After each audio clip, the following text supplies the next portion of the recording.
What if the person you hate the most is the only one your body recognizes as home?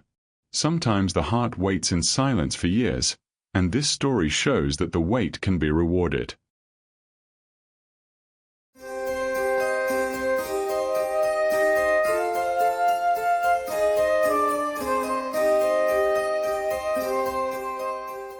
Buenos Aires, winter of 1968.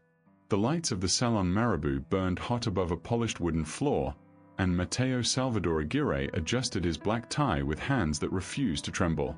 He was 29 years old, the rising star of the confiteria ideal, the son of a tailor from San Telmo who had clawed his way into the most expensive ballrooms of the city.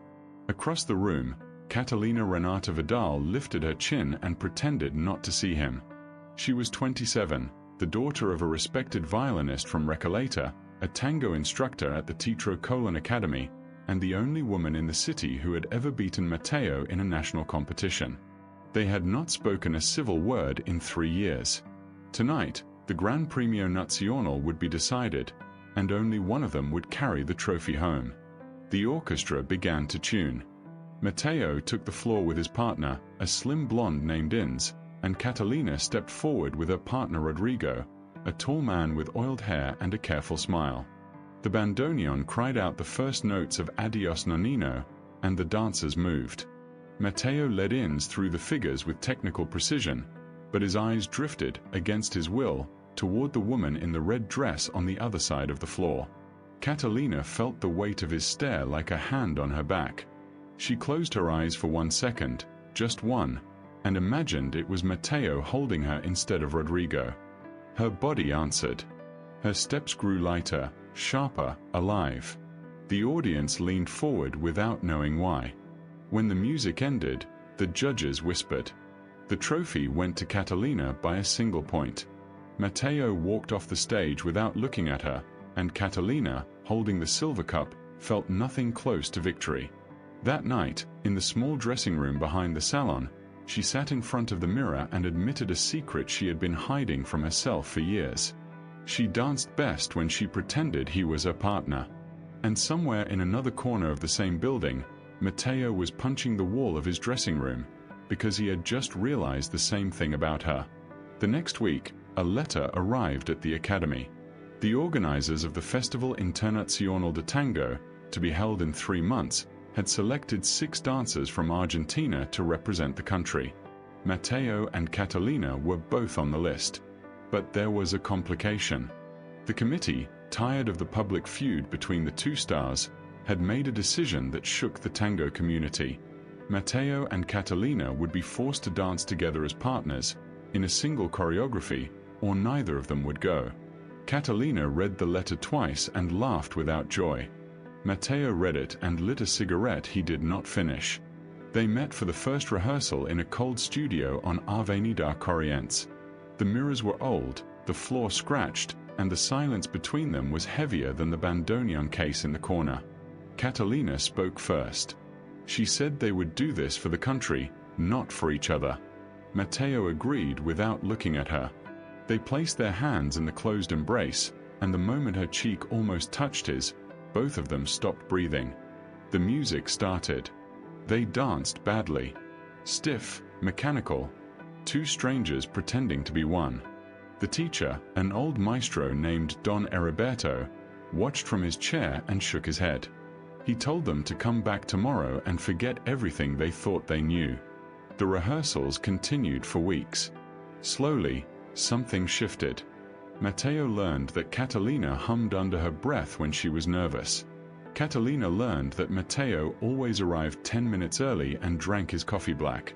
They began to talk, first about steps, then about music, then about the small things people only share when they have stopped being afraid.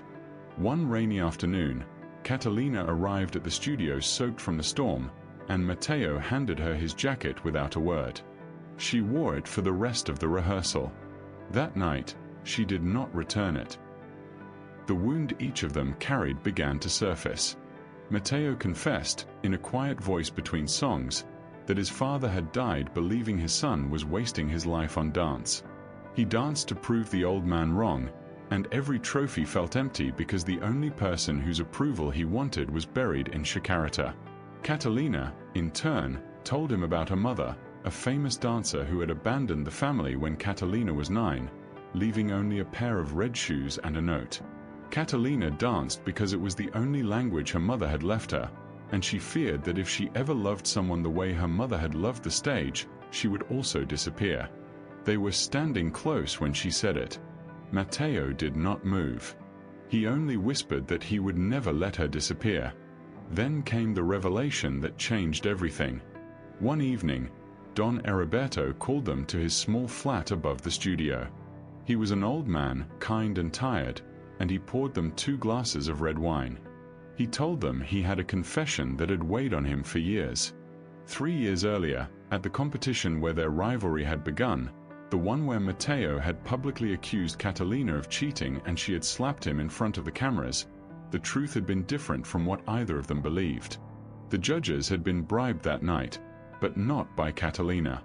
They had been bribed by a wealthy patron who wanted Matteo to lose, a man with a private grudge against Matteo's father. Catalina had won fairly. Matteo had been told a lie by a friend who wanted to protect him from the patron. And Catalina, on her side, had been told that Matteo was the one who had paid the judges to humiliate her by losing on purpose. Both of them had been pawns in a fight that had nothing to do with them. Matteo set down his glass. Catalina covered her mouth. 3 years of hatred dissolved in a single minute, and underneath it, raw and waiting, was everything they had refused to feel. They walked home together in silence through the wet streets of San Telmo. At her door, Matteo finally kissed her, and Catalina kissed him back as if she had been starving for years. But happiness in Buenos Aires that winter was a fragile thing. The wealthy patron, still alive and still bitter, learned of their partnership and their growing romance. He visited Catalina at the academy and offered her a choice. He would fund her career for the rest of her life, send her to Paris, give her everything her mother had failed to give her, on one condition. She would publicly humiliate Matteo at the festival, dance the choreography alone, and let him be disqualified. If she refused, he would use his influence to destroy her father's reputation as a violinist, a reputation built over 40 years. Catalina did not sleep that night. She thought of her father, frail and proud, sitting in his armchair listening to old recordings. She thought of Matteo, who had finally let her see the boy beneath the trophies. The next morning, she told Matteo she could not dance with him at the festival. She did not explain. She only said it was over, that she had been confused, that the rivalry was easier than the love. Matteo stared at her for a long moment. Then he left without arguing. He understood, in some quiet corner of himself, that something was wrong, but his old wound, the fear of being abandoned by people who claimed to love him, kept him from chasing her. For 2 weeks they did not speak. The festival was 5 days away. Matteo drank too much and danced too little. Catalina rehearsed alone and cried in the bathroom of the academy. Then, on the 3rd day, her father knocked on her bedroom door. He sat on the edge of her bed, took her hand, and told her he had heard everything. Don Heriberto had told him. He said his reputation was his own to defend, and that no daughter of his would trade her heart for his name. He told her to go find the boy. Catalina ran through the streets of Buenos Aires that night in a thin coat, her hair wet from the rain, until she reached the small flat where Matteo lived above a bakery. She knocked until he opened. She told him everything. The patron, the threat, the lie she had told to protect her father. She told him she was terrified, that she still feared becoming her mother, but that she feared losing him more. Matteo listened. Then he pulled her inside and held her for a long time without speaking. The festival arrived. The hall was full, the cameras were ready, and the patron sat in the front row with a thin smile. Matteo and Catalina took the floor together. They wore black and red, and when the bandoneon began to play, they did not dance for the judges or the cameras or the patron. They danced for each other, for the 3 years they had wasted, for the fathers and mothers who had shaped them, for the wound and the healing. The audience rose to its feet before the song ended. They won the festival. The patron left the hall in silence, and his influence, built on intimidation, began to crumble in the weeks that followed when other dancers, inspired by their courage, came forward with their own stories. Matteo and Catalina married the following spring in a small ceremony in San Telmo. They opened a tango academy together on Calle Defensa, a place with warm light and a scratched wooden floor, where they taught young dancers that the embrace was not a technique but a confession.